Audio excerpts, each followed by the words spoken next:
Here lies a man with a name as solid as a barn, Danforth Alvaro Harrington.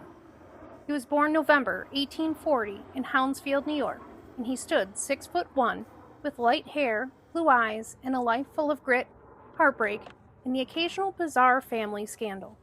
In 1862, Danforth enlisted in the Union Army. He was barely 22, tall and lean, probably thinking this war thing would be over by Christmas.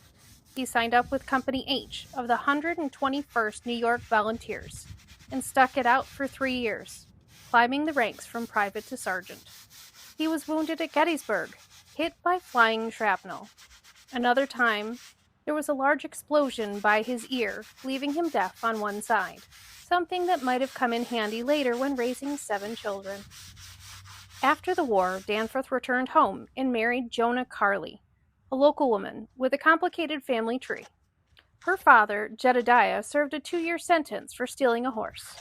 Not just any horse, he stole it from Caleb Harrington, Danforth's father. Yes, his future father-in-law stole from his father.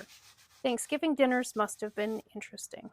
Danforth and Joanna had 4 children. Their son, Adelbert, died young in a tragic accident. He was pulling a firearm from a wagon, and it went off. A reminder that the good old days weren't always good or safe. Joanna passed away in 1875, and within the same year, Danforth married again. His second wife, Alice Merrill, had previously worked as a servant in the household.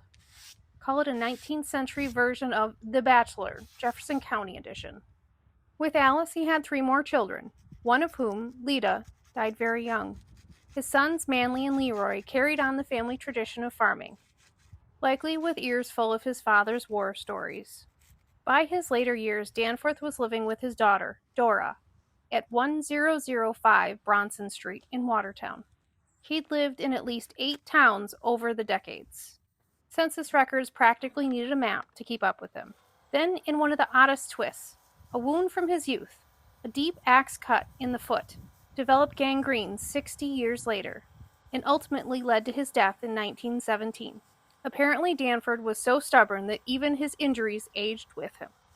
He was laid to rest next to Jonah, the first of his 2 wives, at Lakeside Cemetery. Civil War veteran, farmer, father of 7, survivor of gunfire, bad luck, and family horse drama. More to come in part 2 of his wives. Thanks for watching.